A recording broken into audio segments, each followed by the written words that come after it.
Hi, everybody. Welcome to another episode of the MAFS Rewatch, where we are rewatching season 9 of Married at First Sight. And we are on episode 10.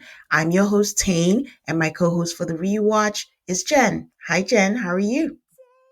I am so excited. I listened to your episode with Eris, and we have so much to get into. I can't wait. Okay. I know. I'm excited. I'm excited to do this. I'm glad I got my voice back. I had a great weekend. I went to go see the Backstreet Boys in Vegas, and I, again, for anyone who knows me, like the Backstreet Boys are like my peoples. Like I've seen them so many times. I saw them in their first residency. So I was excited to be able to see them again. And it was just fun. And I just sang my heart out the entire time. So I'm excited to be back to reality and to talk maps because Wait, it's so crazy who's how your? I feel like we're in episode 10, but these people are still civil.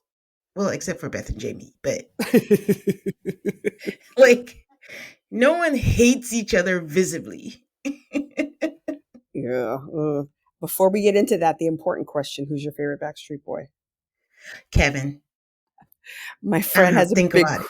My friend has a big crush on him forever. We went to the concert back in the day, and I call him Hedges Yeah. because he has some very thick eyebrows. Yes, he does. Yes, he does. His hair is like all grown out now and it's so long and it's he's still hot, I think. So he's the oldest. He's like 50, 53 or something like that. So yeah, it's just interesting watching them. Like Nick is the youngest and he's 45. Wow, that hurts my So feelings. That truly hurts my feelings. do you have a favorite? I mean, I always like the guys that nobody else seems to like the Oh bad God, boy. So I Howie. no, AJ. AJ. Okay. Yes. Yeah. Okay, that makes sense. I mean, he's That makes short. sense. He's short, but I mean, he's Yeah. the one that you know, he'll Yeah. either steal your purse or give you a good time. I'm not really sure. He has the strongest voice. Like his voice is so distinct, and right now it's just like it's still the most distinct. Which, by the way, guys, if you're not watching Building the Band, please go watch it. It's on Netflix. It's hosted by AJ, and I'm not saying go watch it because it's hosted by AJ. It's just a really good show. And the premise of it, I did not plan to do this, but we're here now. So it it is a musical reality show a la The Voice, but it's kind of unique because it's like Love is Blind. There's like 50 of them, and they all meet. They're all in pods, so they don't see each other. They don't hear each other. Everyone goes out to audition, and then you hear them. You can listen, and then you can hit your button if you think that's someone that you would like to be in a band with, or you think is good enough, and you need at least five people to think you're good enough, and then you move on to the next spot. If you don't get up to 5 hits, then you're off automatically. So after everyone's on there, then people start meeting people, you start having conversations, then you start deciding what band you want. It has to be a minimum of three, and only six bands can go out, and there's a timing thing, like you have to meet them, make it as fast as you can. And then when you do make the group, then you start performing. You meet each other for the first time. You have to perform. They tell you what you're going to perform. And then you perform and meet each other on stage for the first time performing that song. Then you move on. And then their mentor is Nicole Scherzinger from the Pussycat Dolls. And then when they make it to the big stage, their judges are Kelly Rowland, Nicole Scherzinger, and God rest his soul, Liam Payne from One Direction. Oh So no. Oh wow. Okay. yeah, it's a mind f watching him because he's so alive and he's so good as a judge. I didn't expect it, and you just look at me like, oh my god. But they do like a little Chiron for him in the beginning, just saying in memory of Liam Payne, and AJ did like a little intro saying when we filmed this XYZ XYZ. So all right. Before we dive into the episode, as usual, just want to give you some updates and some housekeeping on things I'm working on. There are new episodes on Patreon, patreon.com/AutoCallMAFS. New 90 Day Happily Ever After. We have a new season. A joins me on that. You can check that out. new episode recapping the premiere of King's Court, which is on Bravo and Peacock, if that's the way that you watch it. Still recapping and just like that on Sex and the City, the rewatch. It is going well. The season's almost over. We have like 3 episodes left, I believe, or 4. You can check that out. And just stay subscribed, Apple Podcasts, Spotify, or wherever you listen to your podcast so you know about all the upcoming episodes that I have, because I've just really enjoyed some of the episodes besides this rewatch. I did an episode with Scally talking about traders, just the season 4 cast and what we think of them, their background, what we hope will happen, and we picked who we wanted to have as traders. So check that out. And like Jen mentioned, I had a chat with Eris, and if you haven't listened, also I had a chat with Alexis. So it's just fun catching up with these people, and chatting with Eris was fun. He was open, he made it fun, he was funny. So check it out. The hardest working woman in podcasting, people. Listen to her stuff. So did you get anything from Eris from you? You said you listened to it, right? I did. I was in the gym and I was laughing out loud, so I'm sure the people around me thought I was strange. So I had 5 highs and 5, like, I called them record scratches. So my highs were the sweet potato pie story was so nice, and it just makes Yes. my heart just hurt for her. But I mean, he seemed to Yes. appreciate it. But that sweet potato pie story Yeah. was really good. I think when you asked about Devon, and he said, yeah, the producers were looking homeless until Devon showed up, I was like, yeah, facts. I can see that happening. I thought that was funny. I liked when you asked him about his type. And he said, yeah, well, you've got to show them a picture of your ex, like, and you have to be in the picture. You can't just put a picture of Yes. Rihanna. I was like, all right, he's funny. I feel like in any situation, I would love to just sit down with him and listen to him talk. I bet he is hilarious. So Yes. I did get some highlights from him. I did get a different perspective, and I did like him more after listening to. I think you asked him great questions. I think you were appropriately like, I'm going to challenge you, but I'm also going to give you some, advice like a sister. So I think all of that was really, really good. So you handled that well. My record scratch moments, though, was when he said he didn't feel prepared for the process. And I was like, yeah. What? Yeah. Yeah. Yeah. Honestly, I think the beginning, once he said, because I asked him, I said, why would you come on the show for someone who has never been in love, never been in a relationship, seems to have commitment issues? And he's like, way I see it is 8 weeks. That's it. And I was like, that answers everything. Like, no need to go any further. It was 8 weeks for him. And it was like, if I fall in love, great. If I don't, that was a fun time. That's the story I could tell. But you did challenge him on that, which I like, because you were like, no, that's the frustration that we have with the show, is that the women are prepared. And he's like, yeah, like or I keep getting her name wrong. Yeah. He was like, yeah, she was prepared 5 years before we met. Yeah, that's how it's supposed to go. So I like that you called him on that. My other record scratch was when he talked about his types. They are so different from each other. Yeah. Like, what? How do you go from Lauren London to Sabrina Williams? Just those two are so wildly different from each other. What? Yes, they are. Yes, they are. So exactly, and that's why I was trying to figure out, like, is it a physical thing or is it a personality thing? Like, but yeah. Yeah. And to his credit, he was respectful. So whatever his issue was for her, he will take that to his grave, which I respect him for that. And then my final record scratch was like when he said he didn't think he'd been in love, and he talked to Pastor Cal about it, and Pastor Cal's like, no, you've been in love. He's like, oh, I guess I was in love and I didn't know it. Sir, what do you think love is? No, but I understood what he was saying, because sometimes when the relationship ends and you're like, well, maybe it was infatuation. And sometimes Pastor Cal be saying things.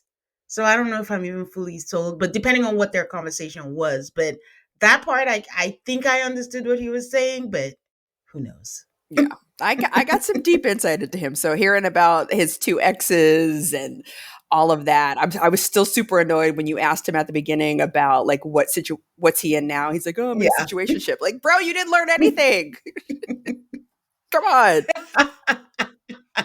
But now you guys are Yeah. neighbors, so I expect you to take him out and you guys play some, top golf and have some cocktails and, you know. And get more stuff. Exactly. Well, we'll see. But either way, it was a fun chat. So check it out if you haven't. And I forgot to share for my Bravo girlies and guys, if you want to check out, I am featured on Bitches Better's podcast. And we talk Real Housewives of Atlanta, the reunions, part one and part two, and Real Housewives of OC. So, check that out.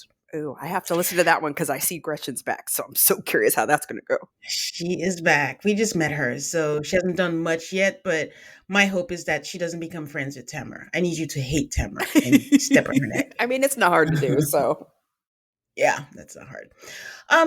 On a serious note, before we get into the episode, I do want to take a moment to pay respects to Malcolm Jamal Warner, who yeah. passed away 2 days ago. I mean, like most everybody, everyone knows him as Theo on the Cosby Show, and he was just to our knowledge, he was an unproblematic person. He seemed like a very kind person. His parents seemed really lovely. Like I think I found out today that his parents are still alive.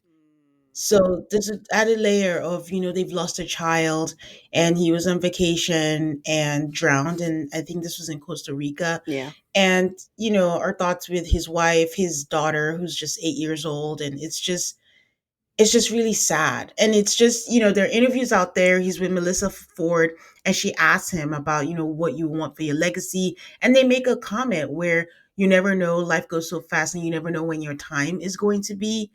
But, all this is here for at least his daughter to see, to watch. And, he's immemorialized in some way. And, may his soul rest in peace. It's just really sad. 2025, like the Grim Reaper is doing some work. Yeah. And on the note of somebody who travels and swims and all of this, like I believe the information I received was that he was caught in a rip current, which you can't swim your way Yeah. out of. And the Black and Marine Science, the CEO, put out a really great video on Instagram today about what to do if you ever get caught in a rip current. So swimming for the Black community, for people who are afraid to swim. I met somebody from Zimbabwe the other day who's like, no, our bones are heavier, so that's why I never learned to swim. Like, sir. So my passion in life outside of doing this podcast with you and traveling is to get more Black people educated about swimming and understand what that means and to not be afraid of this. So I hope this situation doesn't feed the fear of people who are Deter, afraid to yeah. swim. Yeah. So still learn to swim, do it safely. Check out that video from Bims. It's really short. Black and Marine Science about what to do if you're ever caught in a rip current. But if you don't swim and you're afraid to swim, don't let this deter you because the world is a big place and stuff happens and we're going to miss him so much. I think I listened to him on a podcast not that long ago and he's grown up to be a smart, I mean, not that he wasn't before, but he's just somebody that you want to listen to. So if you've never listened to him on a podcast, it's a great time to just kind of go back and hear him as a grown up. We remember him as Theo, and I keep seeing the Gordon Gartrell t-shirt pictures, Yeah. which is kind of in all of our memories. But him as a grown person who has reflected on that time and who has done a lot with his life since then, it's inspiring. So R.I.P. And I mean, I think everybody knows this, but he played Keisha Knight Pulliam's brother, and we know Keisha from After Party. So I don't think she said anything yet, and I'm sure it hits different. Yeah. You worked with this person for so long, so I also watched him on The Resident, which he was really good in. So, yeah, okay. Just wanted to get that out there because it was just sad. Yeah. Now to these people who decide to marry strangers. These idiots. I feel like this was like I was Ross. Pivot! You did good. You did good. Like I said earlier, like it's so strange to watch them be like almost over halfway through the season and they don't hate each other. I'm used to new era maps. By this point, everyone's like, when are we done? I don't like you. I don't want to see you. And these people are still civil. So props to them for that. And the recommitment day for the first time, have they continued that? I feel like I haven't seen Of this. course not. Yeah, I was like, Of it's course a not. good idea. Like, hey, how are we doing halfway through? And if you're going through the motions for the camera, like, cut it out. Let's take stock. I really like this. I'm sad that they don't do it anymore. I think what we've learned from this rewatch is that there are a lot of firsts and they did not keep up with them. No. They tried it and they were like, yeah, we're not going to do it anymore. So, yeah. So let's start with Deanna and Greg. Greg is meeting up with his friend Pico. His friend is like, how's married life going? Actually, no, let me rewind. His friend is like, you gain weight. Married life is making you thick. Sir, he's been married for a month. He didn't whatever weight he gained, that's not marriage weight, but It is not marriage weight. no. So he says that his fear was of living spaces that after her not dating for 10 years, that he wasn't sure how she was going to adjust to that. And his friend was like, this is all good things because Greg is like, no, but it's all good. There's nothing, there. And it's so funny because before I got married, I never lived with anyone. I thought that was going to be my biggest thing was just sharing space with someone, but I mean, it turned out not to be. But I understand what he was saying when he was like, not understanding how she was going to adjust, especially what we know of Deanna's personality. She seems to be very particular Yeah. about certain things, but he says it's working out. But his friend is like, yeah, sure, sure, sure. You're telling me all the good things. Like, what are you not telling me? What are your challenges? I'm Good like, friend, okay. which I don't know if that was producers or if that was him being an Yeah. actual friend and not a TV friend, but yes. So Greg says that, yeah, he can't read Deanna, that he has to find the right question to kind of gauge where she is because she'll give like a general or vague answer. Like, for example, they don't have to talk about feelings every day, but he'd like to know where she stands. And Pico was like, okay, what are the things that you don't like? Like, what if they never change? And I'm like, I thought that was a really good question Yeah, so because you have to face like, things are not like temporary. Like, what if it is permanent? So Greg says that it's too soon to tell. And even if she's not sharing with her words, her actions are saying otherwise, and that she actually cares for him and likes him, but that this can't be forever. They have to grow into it. And of course, it's a non negotiable for him. So his friend was like, just keep working at it and we'll see how it goes. Whatever happens, if it doesn't work out, we'll pick up the pieces. If it does work out, we'll celebrate with you. And like I say every week, instead of just doing it, if I was giving it a bouquet, I would give it to Pico. yes, speaker, yes, and Greg every week because he's somebody that is again surrounded by a good support system, and you can tell that by your friends because your friends, whether men do it or not, talk about their relationship with their friends and make those Mhm, connections. I was just listening to the podcast with Barack and Michelle Obama, and Barack was saying, yeah, mhm. like men need to have these conversations. They need to be able to talk about their feelings. And Greg seems to be that guy that's in touch with his feelings and surrounds himself with other people that are in touch with their feelings so they're not afraid to talk about them, which is why he's a good match for Deanna. It's a challenge for her, but she has a Yeah. partner that's not going to let her just kind of skate away with not doing the hard work. Mhm. I love him so much. And I don't know if that makes a difference or not, but Greg has, from what we noticed when we met him, a lot of his friends are married. And they seem to be, the key word is happily There married you go. because you can be married and still be in the streets. Exactly. So, but he seems to have friends that have a good head on their shoulders. So, like Jen mentioned earlier, they're starting this thing for the first time where they're doing a recommitment ceremony, and not a ceremony. I don't know why I They said just that called it because I recommitment was day. thinking of because I was thinking of MAFS Australia, which I think is what they were trying to copy. For those who don't know, MAFS Australia is not a legally binding marriage. Um, It's just a commitment ceremony, but they have to say husband and wife the entire time, and they wear a wedding dress and do all of the things. But every week they have a dinner party, and then the next day they have a commitment ceremony where all the couples sit with the experts, and then they decide if they want to stay or leave. As long as one person puts stay, they have to stay. It's like a hostage situation. Because some people are so frustrated. And the thing with Australia is like people always cheat. So someone's cheating and they want to stay longer with their cheating partner. So they put stay. So you can't go anywhere. Oh, that must be a So fun show to be production on. Good grief. I know. I mean, at some point, there's you. They get to a point where it's like, okay, we gotta go. Like, it is what it is, because they separate the men and the women. You write down your card, and then you have to. They go through the whole thing. The experts review your whole week and challenge you, and then it was like, okay, your decision time. Are you staying or are you going? And then they do that. So I kind of feel like that's what they were trying to do, but in the same vein, I just thought it was disingenuous because you were telling me that Married at First Sight USA, at this time, they had four couples.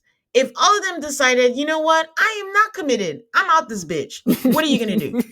It would just be What are you going to real boring do? episode, real boring season with just Deanna and Greg and Sandy. Yeah, I've listened, like I've chatted, I've had a couple of interviews with past MAFS participants, and they've mentioned how they kind of need to keep staying. Like you see them separate, but they're still coming back and they're still there. What is going to make me believe that MAFS is going to be like, you know what, if you're not committed, get out? Mm, it's just it didn't ring true to me.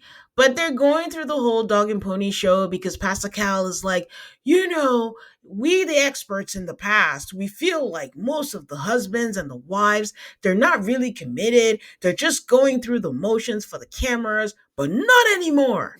We are going to have a frank discussion of what is working, what is not working, so they don't stay in a marriage that's toxic. You guys, Ooh, this is yeah. season 9.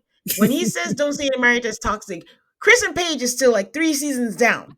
Yeah, that didn't age well. The whole I'm going to confront you guys, and we're not taking this crap anymore, and you can't be doing this for the camera. I was like, ooh. Yeah. So for the first time in MAPS history, we're giving you an option to recommit or get out. I was like, okay, what happened the previous season that was so bad? I had to look it up. Season 8 was Philly. They were 50-50. They had two couples commit. So what really got them to this point where they felt they had to make them do this?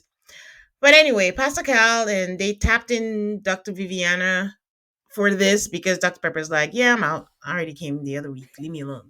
So Pastor Cal meets with Greg. Greg says everything is well. And Pastor Cal is like, all right, we don't need any PC answers.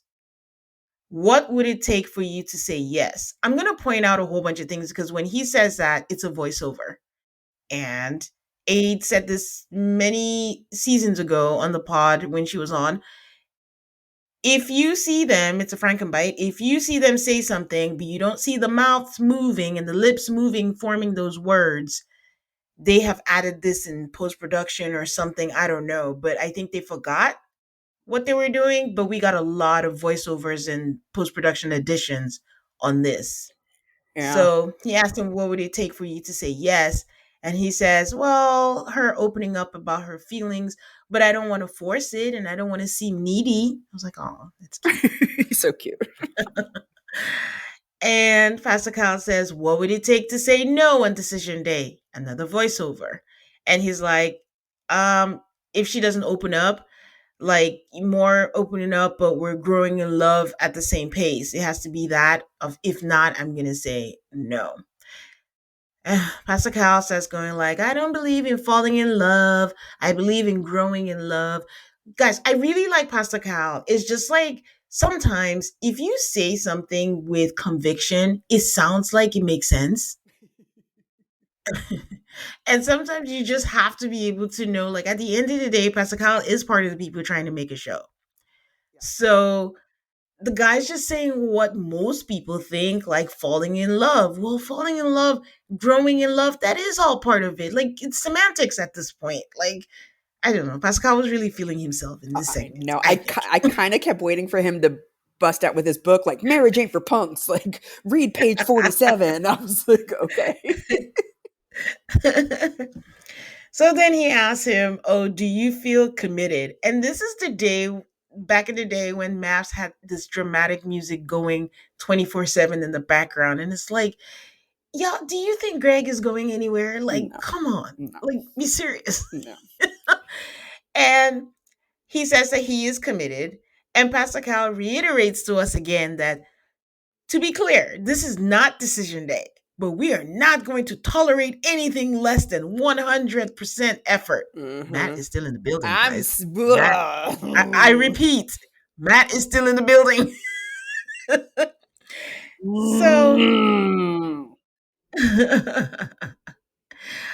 um, so Dr. Viviana sits with Diana for hers.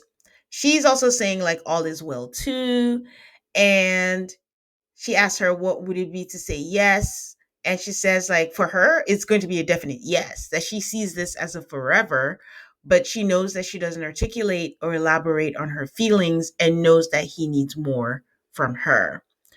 Dr. Viviana asks like, okay, what would you do differently for him to know that he is loved by her? And she says, I do things like I double check on him, make sure he's okay. And Dr. Viviana says, like, that sounds like staying in the like zone. Did you agree with that? She said something like, "It sounds like that's what you do with a Like he's your roommate." roommate. Yeah. Yeah, and I was like, I don't think I cared about my roommates that much, but I mean, I no, might check on my roommate. I don't know if yeah, I'll double check on my roommate. yeah. I think you've got to give her a little credit for Deanna. I think this was her way of saying, I'm letting him know in my way. It's not Greg's way. Like Greg wants a parade and her in lingerie, but I think in her way, she's showing him that she cares and she's in it. And I think Dr. Viviana was like, that's not enough. So luckily Deanna's open for feedback, so I don't think she Yeah. took it the wrong way. But yeah, I guess at some point you got to challenge her to go beyond her fears, Yeah. which I think she did. I think it worked out with what advice Dr. Viviana gave her. But I think it would have been nice if Dr. Viviana acknowledged the fact that the question was, how do you show that you care? She has to put into consideration that it's not the norm for Diana. This is her stepping out of her comfort zone. Yes, she still needs to do more, but it doesn't come naturally to her. So her even saying like, this is what you do for a roommate. I wish Gianna would have been like, not me. Right, exactly. I have my own house. I don't have no roommates. We've seen many different scenarios on the show where someone will say something and Diana said, not for me. I mean, the compliments thing. Pastor Kyle was like, every woman would want to hear that. Diana said, not me, though. Yeah. So you have to remember, like, he has to also work to who she is. Yeah, So Diana does say that she needs to find, the right way. I think probably just Greg's way, just speaking his love language, exactly. not necessarily right. Exactly. And she asked her, what would it take for you to say no? And she says, I don't foresee that happening. Diana's like, how many times am I going to tell you? It's a forever thing for me. Yeah. Nothing is making me say no. She's much nicer. She wasn't exasperated. She was like, I don't foresee it happening. I am on track to love him. All I need is time. They still ask her, are you committed? And Diana says, yes, I am committed. And I am being very mindful of what I want our marriage to be. I So think they because are giving instruction. Oh, go ahead. I'm I was gonna sorry. say, I think because she doesn't gush and she's not like overly effusive the way that Greg Yeah. is, that people are seeing that as disinterest. But I don't think that's it. When I think she's into him and she's in it and she's gonna do whatever she's gonna do, work for it. But because she's not showing it in a way that people see normally from women, like because she's not an Amber, like I love him, Yeah. like they're not seeing her level of commitment, which I wish they did. Yeah. They did give them instructions. Everyone, you must go back and speak with about this with your partner. So I mean, yeah, we already knew they were going to do that. So they debrief and they talk about, what they learned or what they talked about.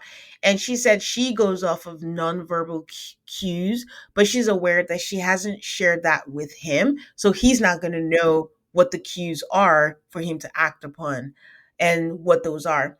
So they talk about a fear of being hurt because Deanna has said that the last time she opened up her heart, she was hurt.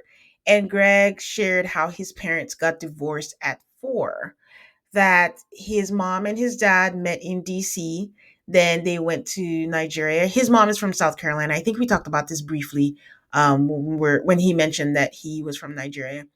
And they went to Nigeria, and his mom found out that his dad had a whole other family. And in some cultures, it's okay, but she's from South Carolina. She don't play that She's shit, like, and she left. And she never remarried, never had a boyfriend, and he wouldn't want that, to repeat itself. And he's conscious to not be that person. It's sad, but it's very common among Nigerian men in Nigeria where they have a whole other family. But I don't know, well, how sloppy he was that how he thought he would get away with this, how he had a family here, brought her over there, and thought he could hide it. But right. either way, Hmm. that's besides the point. But Greg says one of the nicest things that's ever been said in MAFS. He says, I want to make sure that I don't hurt my wife the way that my dad hurt my mom. And I want to protect your heart the way that I'll protect mine.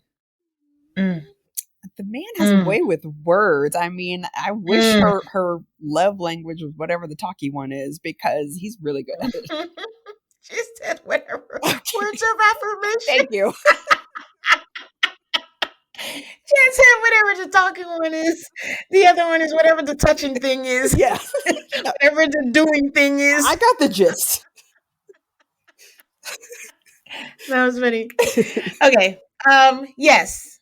But either way, I mean, the experts really, truly, in this case, can pat themselves on the back because they nailed it. Yeah. Like they're so in sync with each other And I have to for say, that. I think the first time that they flashed to Deanna when she was talking to Viviana, my reaction was, she is a gorgeous person, like in a real person way, not in a I have makeup and I've been beat for the gods, like, but just in a genuinely real person way. She's really pretty. I don't know why that sounded like a backhanded Oh, I compliment. didn't mean it to be. Because I every time I see her on screen, I'm just like, gosh, she is so pretty. But just like I guess now we're in this is 2019, and now the way everybody looks is so overdone, like with Beth and her lashes and her big red hair. Like it's just such a contrast to see Deanna just I be know what herself you and still be mean. gorgeous. I think because you didn't say like a natural beauty, so I was like, wait, is this shade? But no, No, it's not. I I love got her. it. I got it. Yes, she is. And like I remember in the beginning of the season where I was saying like, look out for the hair. Like she's going to be giving us different hairstyles all through. She has been giving and giving us those looks. So all right, we shall take a break here. And just a reminder that if you would like to listen to episodes ad free, you can do that. There's a tier on there on Patreon for you to listen ad free. I know the ads can get annoying, but we'll be right back. All right, and we're back. Let's go to Beth and Jamie because why not? These people You're never choosing fail. violence. All right, let's go. So, if you recall, last episode, we were left scratching our heads because Jamie was so mad that Beth thought that she looked pretty on her wedding day. Okay. So he left the house. That's the last thing we saw. And he said, bye, have a nice life. And Beth tells us that Jamie left 2 days ago, not one, not half day, 2 days ago. And she doesn't know how she feels. And she's questioning everything and herself. And the C word just cuts deeper than she could have imagined. Jamie is, I don't know where he is. He doesn't come back, but he does show up for the meeting, for the recommitment meeting. And Pastor Cal asks him, how has it been? And Jamie says it's been a roller coaster. And I'm mad that these people made Pastor Cal repeat what he said. Like Pastor Cal was like, is it true that you called her a materialistic C word? They bleep it out. And I mean, to his credit, Jamie doesn't deny it. He's like, yes, I did. Pascal is like, you were way out of line. And he was like, yeah, I was. And he said he was embarrassed, but he had hit his boiling point. And Pascal says when he heard that he was just sure that she would be done with that. And Jamie is like, yes, that they can't have too many more of this fallout or they won't survive. That the thing is, when they fight, they turn on each other. And Pascal asks him what he feels like one of their issues is. And he says that he feels like Beth uses sex as a weapon. And I think we talked about this last week when we weren't sure if sex was back on the table and every time they fight. And so I think he has a point here, but I mean, she has a reason for doing that because he also uses divorce as a weapon. So Pascal did good by saying like she can't use sex as a weapon, but you can also use divorce as a weapon. That maybe what you have to do is accept her as she is right now versus what she's not doing. Focus on the good things and the positives. So they ask him if he's committed. He says he is. And he actually says that he feels like Beth is the person I'm supposed to be with. On This what is one head on what scratcher of planet? a relationship. On what planet? When they're together, they seem like they hate each other, but when Yes. they're apart, they say all these things. And I'm like, who are you talking about? Who is more likely to be caught at a Coldplay concert with their side piece, Beth or Jamie? Jamie. Okay, just checking. Beth is a lot of things, but I don't think Beth is a cheater. Beth is just like a little girl that just wants to be loved. And Jamie is bringing out every single insecurity that she had. I think I got a lot of insight from last episode when she was crying, when she was saying, like, it's true, maybe I am too much and nobody can ever be with me and all that. So definitely Jamie. Jamie's the kind of person that would be like, I mean, she said I was dumb. As far as I was concerned, our relationship is done. So I went out and had my fun out of spite. And we're like, what? We just had a fight. He was like, well, in my mind, we were done. So, yeah. So Dr. Vivian is with Beth, and Beth says that their relationship is like it's hell in a handbasket, and that Jamie is so difficult to communicate with. They ask her, what would it take for you to say yes? No one ever answers this question. They No. just go off on a tangent. Beth is like, I'm contemplating it. He said a lot of mean things. They say, what would it take for you to say no? She mentions sex. I'm like, that's not what they asked you, but keep going, sis. She goes like, when they first met, they talked about what is a healthy amount. He's like 5 to 6 times a week. And she's like, okay, dude, I just met you. Like, can we back off on that? And they met in a medium, maybe like 3 to 4 times a week. Dr. Viviana says, that sounds reasonable. She says, to be honest, sometimes I just do it so he can shut up. And because if I don't, he just keeps going on and on about analytical questions. Then he'll say we have intimacy problems.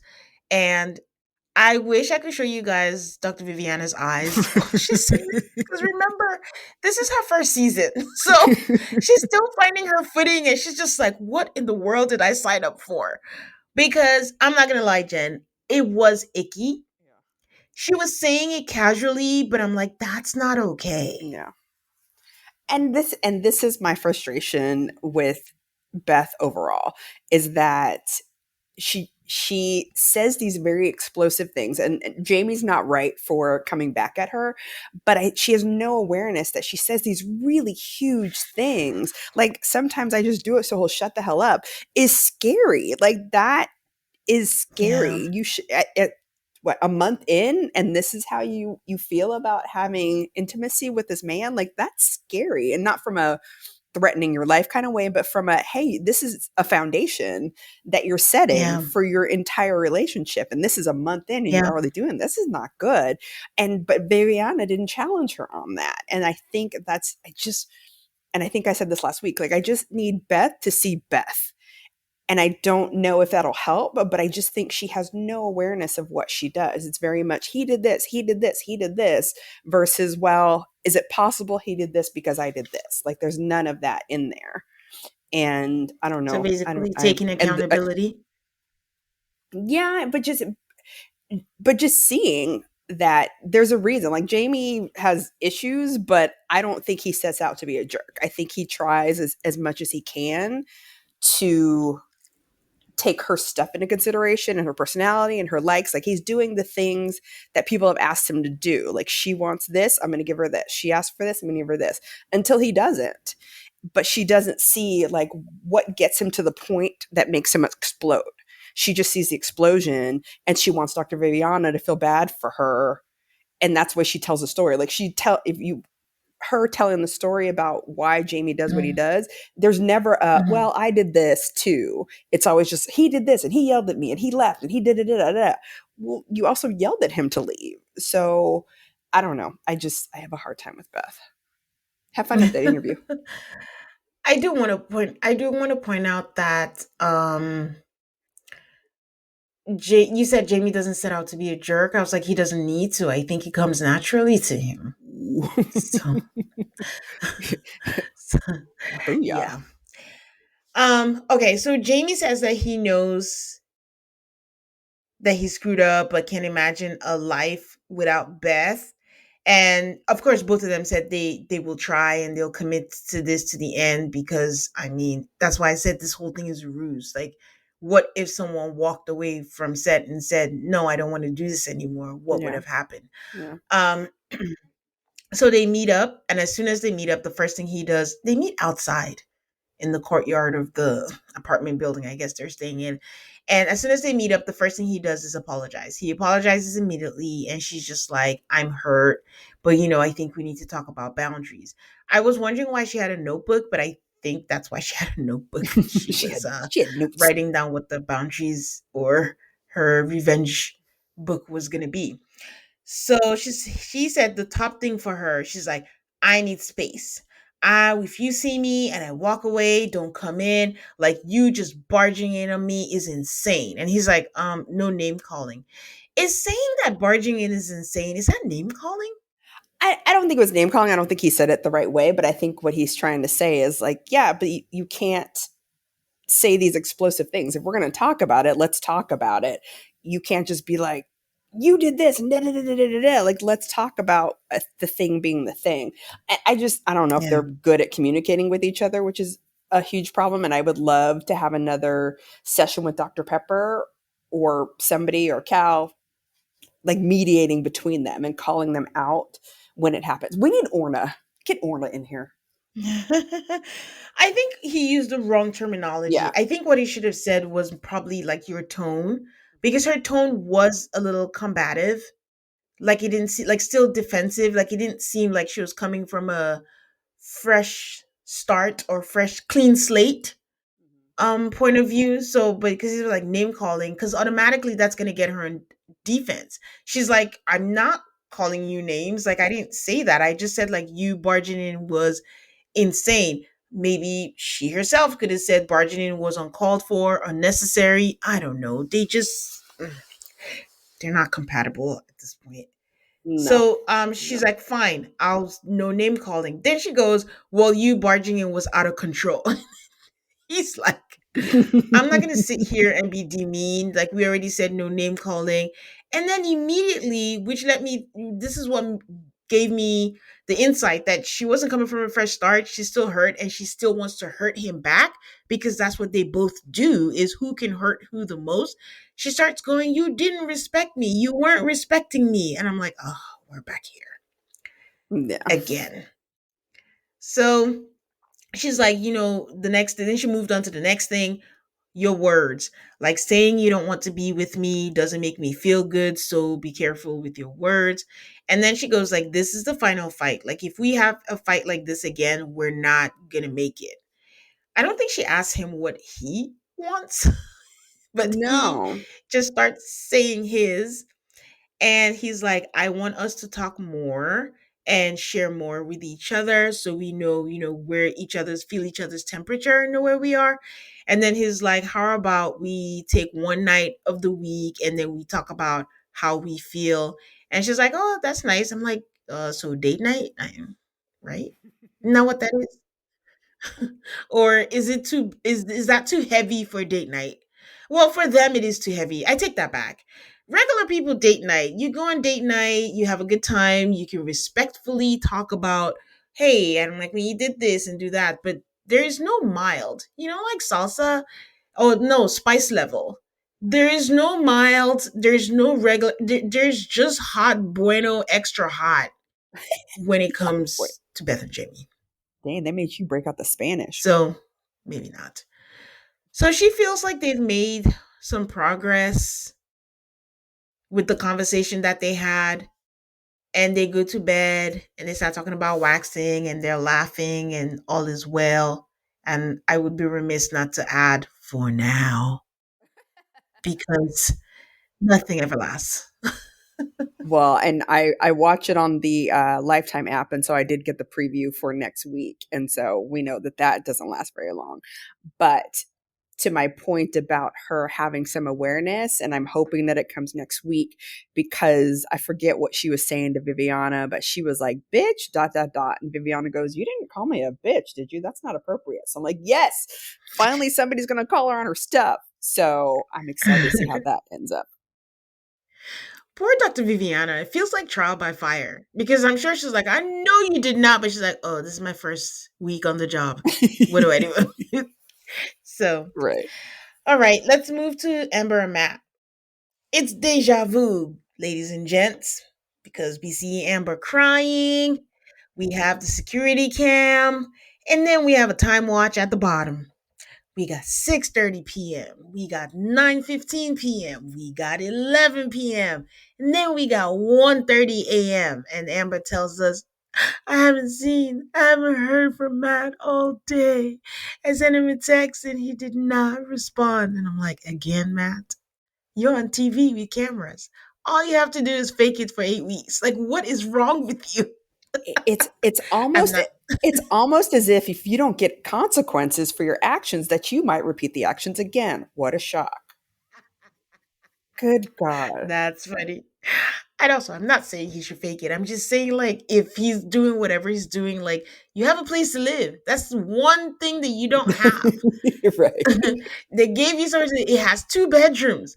All you have to do is come back. You seem to enjoy having sex with her. You can have a conversation. You can at least like feel it out, give it your all.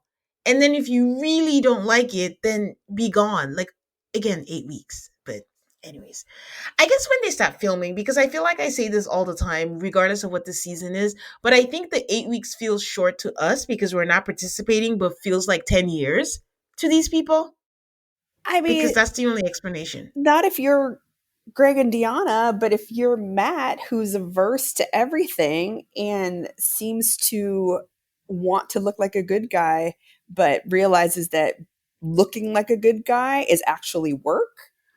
And so he needs a break from faking it. So that's why he keeps leaving.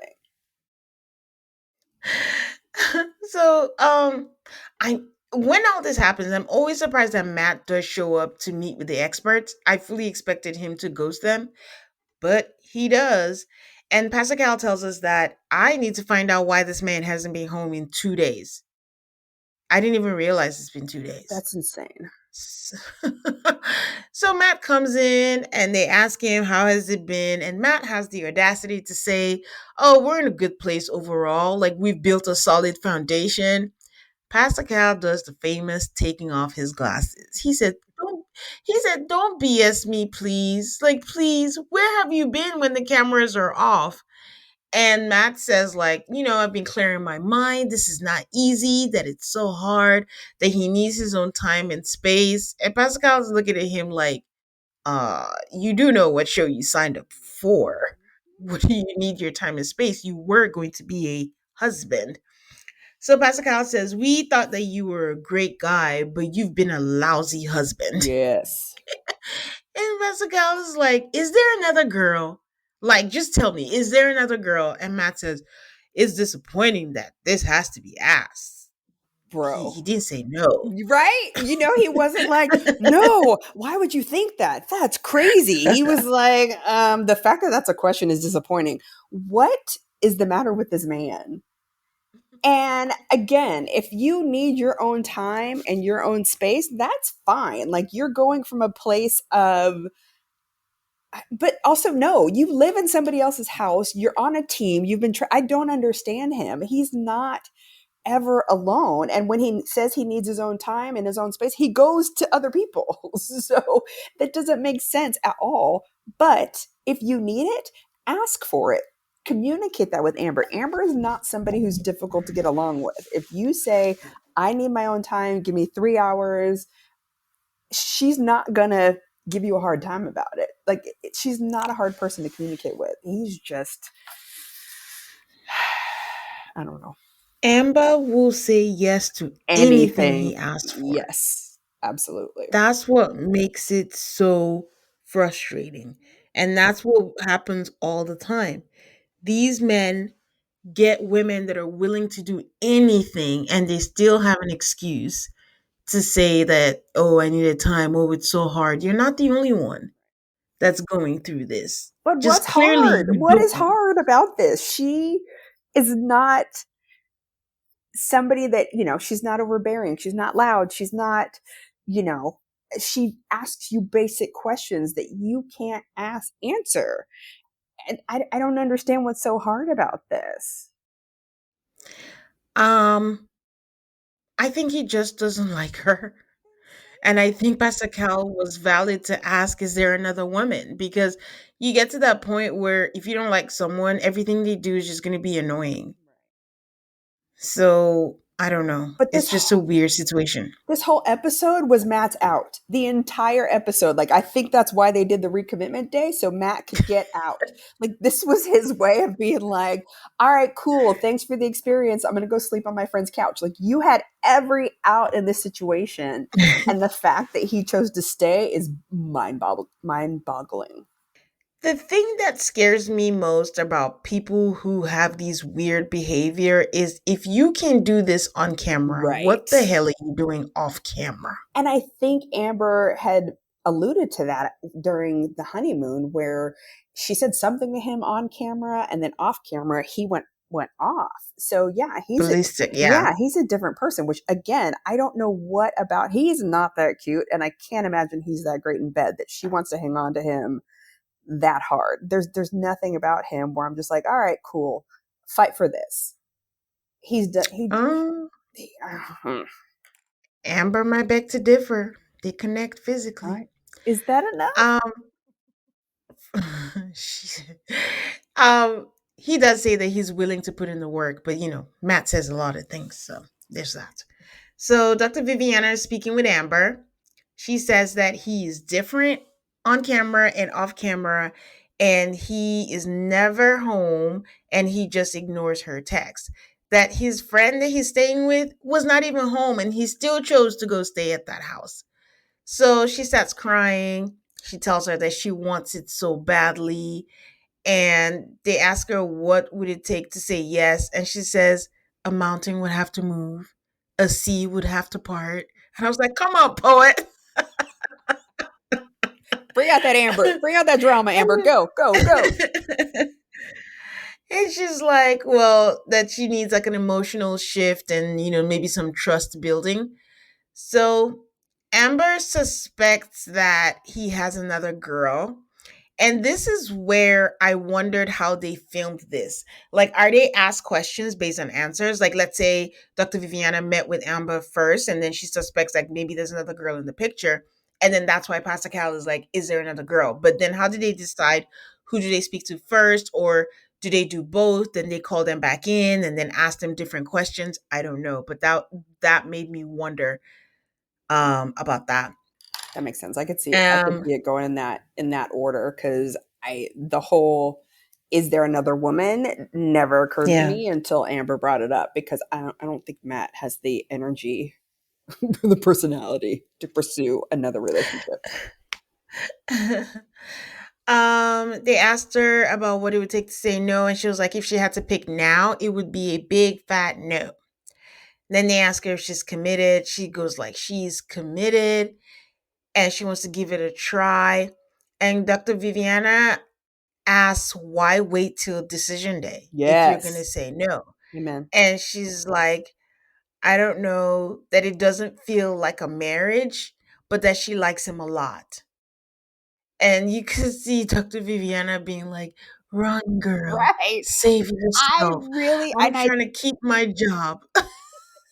but I wonder if Dr. Viviana had said it more tactful. I mean, I think she gave her every hint in the book. Like she gave her every, you know, hint to be like, this is your chance to get out, girl. Just get out. But I don't know. I wanted somebody to say to her, you can go. You don't need this. Yeah. But Dr. Vivian in a voiceover is like, after this, make sure you go back and you talk with Matt about this. Amber tells us that she hates confrontation. She doesn't want to do this, that she's afraid that after she has this conversation, she will never see him again. This is bad. You should not be this scared about this. So she asks him why he doesn't want to spend time with her, that they're right there, they're physical, that there's physical intimacy, but there's no emotional intimacy. I don't think he answered that question because all he keeps saying is that it's hard, it's hard, it's hard. Matt claims that he's willing to make the necessary adjustments. She gives him guidelines. I don't even know if those are guidelines. They're like, come home, make sure you're home by like 2:30 a.m. And he's like, I'm sure I can do that. That's more than generous. I think he was also like, oh, okay. I Yeah. can do that. No consequences. This is not, oh, home by 2:30. What? He can't do it because he's not even doing it now. Yeah. He's not coming home. No. If he could, he would, That but is he a can't. wild, and she's so proud of herself for putting that boundary, but 2:30 a.m. is not a boundary. um, to her credit, she comes to the confessional and is like, "Yeah, I don't believe he's actually going to change. So why didn't you just leave? Right. You know?" And Viviana tells her, like, ask the questions that you deserve the answers to. And I don't know if she Mhm. got that out of Matt because, again, Matt doesn't talk. Mhm. So our final couple, Iris and Keith. Dr. Pepper gives them a sex dice. I don't know why not Dr. Viviana. She's the sex therapist. But Dr. Pepper gives them a dice that they need to play games because they're having a hard time initiating sexual intimacy. Keith is hoping that it's going to make Iris relax more. And they start doing it. It's one of those things that has instructions. You throw it, blow ear, touch hair, kiss toes. I don't know. And Iris is not feeling it. You can see her visibly get uncomfortable. They have like lick this, touch this, and she's like, "Yeah, we're not there yet, so I don't want to do that." Then they had massage lips. This had me cackling because Keith had a smirk because I know what he was thinking. I know he wanted to be like, "Which lips? What we say over here?" But Iris didn't get it, and she's like, "Oh, I think we should make this a kiss." And he was like, "That's fine." Then they get touch boobs, and she starts getting that uncomfortable look. Like she literally looks like she's breaking into hives. And she's like, "Nope, I'm not doing that. Nope, I'm not doing that." Keith is like, "Loosen up. Like Yeah. that's childish." And he tells us that she's being childish. And she's like, "Yep, I'm not doing it. Tell Dr. Pepper, tell them I don't care." And he's like, "Grow up." And if she's not going to play it the right way, then there's no need to play. And she's like, "Yep, I agree. Good night." So that was that. That was So weird. Keith tells us that they are not on the same page and this is going to have an effect on their marriage. I don't yeah, there's nothing to say really. I don't know what I was going to say, but there's nothing. And some of them were like blow on the ear, but when it was like touch your toes and she did it with her index finger, Yeah. I mean, some of this was not hard things to do. But again, to your point, Mhm. and do you think she was resistant because it was on camera? Or do you think she was resistant because she was worried about where it was going to go? I cannot discount the whole camera part.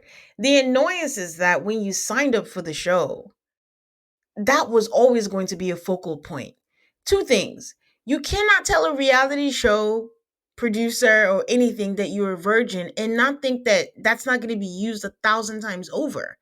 And you were going to say that on national television. What do you think is going to happen? I really, and You know? she said something to Viviana that made me think she really thought that they weren't, or that they were going to match her with somebody that thought about it No, as she big said as she sh- did. no, she said she wanted someone who would understand. And I think Keith is being understanding, but it doesn't take away from what his desires are. So, And also, she's done stuff before, so I don't understand. It's not like she's going from w- 0 to 100. you know She's what? done something before. So the blowing in the ear, the touching your toe, like some of this was not so wild that she would. I don't Um, know. It's strange. I'm going back to unclear. I cannot confidently say that she's done stuff before. She does not exude, I have done stuff before. Because there's uncomfortable and there's Iris uncomfortable. Like it's visible. It's almost like she's about to have a panic attack.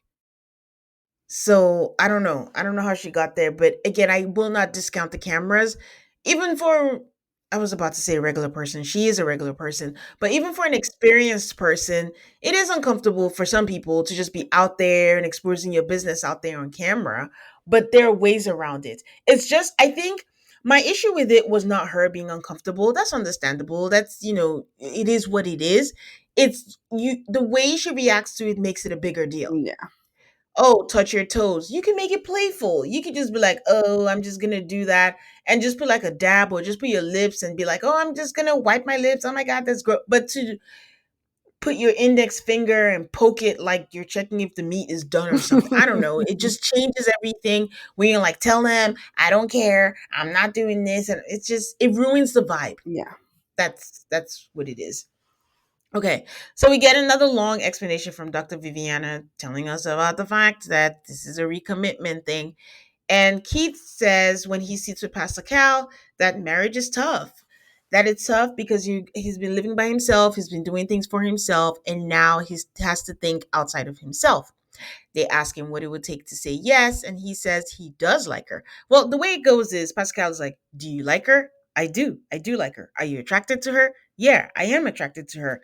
Are you sexually attracted to her? And then there's a pause. And then he's like, well, it's hard to say because she doesn't have sexual maturity, and sexual maturity is something that I find to be a turn on. I appreciate how honest Keith was because he's not an avoidant. If he was an avoidant, he would be like, oh, but he was just very straight to the point. He shares how the dice game was just uncomfortable and awkward. And he says that he's always cautious because there's so much that's involved in this, giving her virginity. They ask what it would take for him to say no. He says it'll be how strong their relationship is by then, but that he's not like Pascal was like, what if you haven't had sex by then, or if you haven't progressed or something like that? And he's like, I'm not measuring it by if we haven't had sex. Now that I think about it, that is a very forward question. Maybe forward is not the right word, but to say if you haven't had sex by decision day, would that affect your decision? That weighs differently when she's a virgin than when she's not. So he says that he's afraid to take her virginity because it's too much responsibility, and he doesn't even know if she's comfortable with that. Even if he was comfortable with that, he doesn't think that she's there. At this point, I don't know if you got the same vibe. Keith seems pissed because Pascal keeps asking him questions and he's just looking him dead in the eye. And he's just like, yeah, it's difficult. And it's a situation I never expected to be in. It's almost like he And was y'all saying, put why me in did y'all this. give me a first? Yeah, exactly. But I think it's kind of like what Eris has said. Eris said on the episode you did with him, where it's like, they pick this one thing and they keep pounding it and pounding it and pounding it and pounding it, and you get sick of talking about it after a while. Like, I just want to get to know Yeah. this person, and I don't want to talk about the same thing over and over again. And I think Keith has been pretty clear with Iris, and then with everybody else. He's like, I'm here patiently waiting. I'm not pushing anything, but sexual maturity is attractive to me, and her touching my toe with her finger is not mature. And so again, Yeah. I would be frustrated because Yeah. she's not talking about it. What are you comfortable with? I know what you're not comfortable with, but what are you comfortable with? And I think that's a sexual maturity that he's missing. Is I don't have to have sex. Like, Yeah. I don't have to, quote unquote, take her virginity, but I need some progression. I need to be able to talk about this. And I think that's where his frustration's at. Yeah. And to feel like at least we're working towards it. And it's not every time I say, hey, can I get a kiss? You're like flinching and acting like I've asked you to do something else. Exactly. Yeah, I think that was I think when we started the season, I was saying like my recollection of Iris was just like she seemed a little bit immature in that regard. But he does say that he's committed, so we are still gonna have Keith on the show. Agreed. Yay! So Iris is sitting with Dr. Viviana, and she says that marriage is new, it's different, and it's hard. And what will it take to say yes on decision day? She brings up him having difficulty accepting. This is my issue with Iris. She says, I think he's having difficulty accepting my precious gift of 27 years and him taking it and not wanting that responsibility.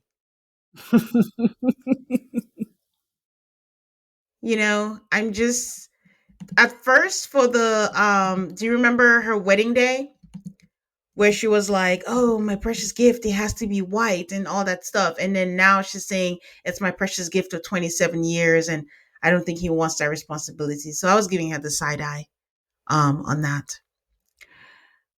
Dr. Viviana tells her like maybe you should try not saying take my virginity. Maybe that might work better. Yeah. Did you think that was good advice? I do. I think that any time you can get Iris out of her head, and for a long time when Pastor Cal had to say to her, like, he's not a stranger anymore. He's your husband. So again, let's get out of this precious gift and think about what you need to be comfortable moving forward in this relationship with the Yeah. intimacy. So yeah, I don't know. Yeah. So Dr. Viviana asked her, what would it take for you to say no? And this is a part where she starts crying. And that's where she says that it's difficult because she was hoping she would be matched with someone that understood her virginity. Dr. Viviana says that she doesn't think anyone is hoping that they hope that she would not have been a virgin, including Keith. And I really think that that was the biggest lie of the season. Yeah, for sure.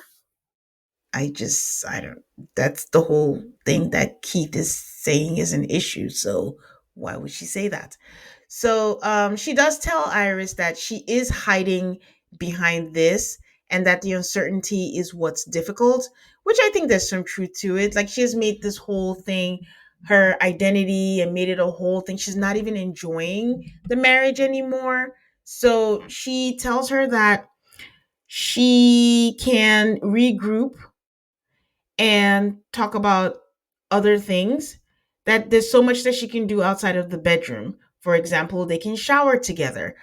I want to ask Jen, do you think Iris would shower with Keith? No, she wouldn't even touch his toe. What are you talking about? That was the wildest bit of advice ever. Because she was like, you can do small things, like you can massage, or you can be naked in the shower. What? That's such a wild on the spectrum of things you could do to make somebody comfortable. Showering together is not on top of that list. We saw what happened with Nate and Stasha. No, they're not ready for that. She's not ready for that. Although, I mean, to be fair, I think I was thinking like maybe like Woody and Amani and Nate and Stasha, maybe in bikinis, in bathing suits. Nope, too far. Too far Yep, too far. for her. I mean, she gets over it. She gets over it, but at this point, it's Yeah. rough. Yeah, okay. So she does say that she's committed and she's going to try her best. And she and Keith are regrouping, talking about all the things that they talked about, and that she said that there are other sexual things that they can do. And Iris brings up something that we talked about last week, where she says the focus has always been on her, and it's eye-opening for her that to see that he's hesitant as well, and that she just needs to take her advice and open the door to intimacy. She doesn't want him to feel neglected, and she's comfortable exploring other things like the edible paint that she said. So the next thing we see is Iris in a robe with edible paint, and then she puts it on, and then she starts putting it in places and lets Keith lick it off. She puts it on her neck and they kiss. Like, we're not talking a peck, guys. We're talking like a proper kiss. Like, it was it was good to see. That's all I can Bam, say. chicka, wham, wham. Bam, chicka, wham, wham. So it was good to see that, and they continued that way. And the last thing we see is, I know it's a fake out, but is the lights off and her saying, "Are you ready?" But nothing said could be happening. They're just trying to give us a good ending. And that's it. I don't know if you had anything else that you wanted to add. No, I think this was a great episode for some, and I'm ready to never talk to Matt again. All right, before we go, can you share with people where they can find you? You can find us on Instagram and YouTube at jns.adventures. Okay. You know where to find me, guys. Also call MAFS. That is on Twitter, on Instagram, on Blue Sky, and on Threads. Please give me a 5-star rating on Apple Podcasts and on Spotify, and stay subscribed so you don't miss out on any new episodes. And until next time, talk to you then. Bye, guys.